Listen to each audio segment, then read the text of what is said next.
kesi 287, 252 wanawake, 35 wanaume za ukatili wa kijinsia ziliripotiwa katika vituo vya polisi vya wilaya ya Nyamagana na Ilemela kwa kipindi cha mwezi Oktoba 2023 hadi Juni 2024.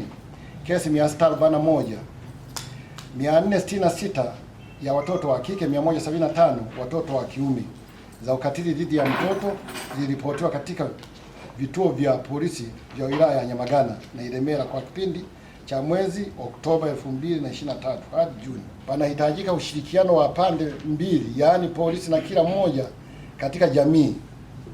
Hivyo ushirikiano huo katika kulinda haki za watoto unaweza kulenga mambo yafuatayo: kutoa taarifa yoyote itakayowezesha kukomesha matendo ya ukiukwaji wa sheria na haki za binadamu katika jamii, na taarifa huwezesha polisi kufika kwa wakati, kushiriki katika kutoa maelezo na ushahidi utakaowezesha kukamatwa na kushtakiwa watu wote wanaovunja au kukiuka haki za mtoto, kusaidia kutoa taarifa zinazoweza kufanyika upelelezi wa mienendo ya mtu au watu wanaokiuka sheria na haki za mtoto ili hatimaye waweze kukamatwa.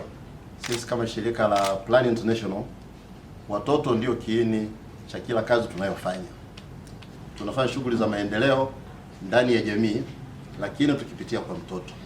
Kuna baadhi ya maeneo ambako tumejikita zaidi katika kufanya kazi. Kwa sasa hizi tunakata karibuni 32 ambako tunafanya kazi pamoja na vijiji vyake kwenye wilaya ya Ilemela pamoja na Nyamagana.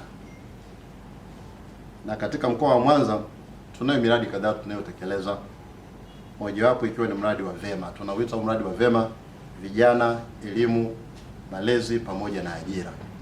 Mradi huu unafadhiliwa kupitia shirika la maendeleo ya nchi ya Ubelgiji. Na mradi huu umeanza mwaka 2022 utakuwa ukiisha mwakani mwaka 2026. Na msingi mojawapo kwa wanandoa ni nini? Ni upendo. Na maana upendo usipokuwepo, hata kama mwenzao ukifanya kitu kidogo tu, utaona kama ni nini? Ni kero. Kwenye kazi ni kuacha hilo vitendo vya kikatili. Lakini pia tunakumbusha vyombo mbalimbali ambao wanashirikiana na sisi maafisa kwamba lazima kila mmoja kwa sehemu yake. Tunaamini kwamba masuala mazima ya ulinzi na usalama wa mtoto yanaanzia nyumbani, ndani ya familia. Kwa hiyo familia ziendelee pia kumlinda mtoto kwa kuepuka vitendo vya ukatili na kutimiza wajibu ya kila mmoja afanye wajibu wake. Moja, lazima kuwe na ushirikiano wa wadau mbalimbali, taasisi mbalimbali za serikali kwa maana ya jeshi la polisi lenyewe kama key stakeholder, lakini watu wa ustawi wa jamii lazima washiriki zaidi, lakini pia mahakama kwa upande mwingine, kwa maana ya kwamba baada ya uchunguzi kuwa umefanywa na jeshi la polisi kwa kushirikiana na watu wa idara ya ustawi wa jamii katika ngazi mbalimbali, haya mashauri huwa yanapelekwa mahakamani. Kwa hiyo moja ni fast track mashauri yenyewe ili kuhakikisha kwamba yanapatiwa ufumbuzi, wale wanaotakiwa wahukumiwe basi wahukumiwe.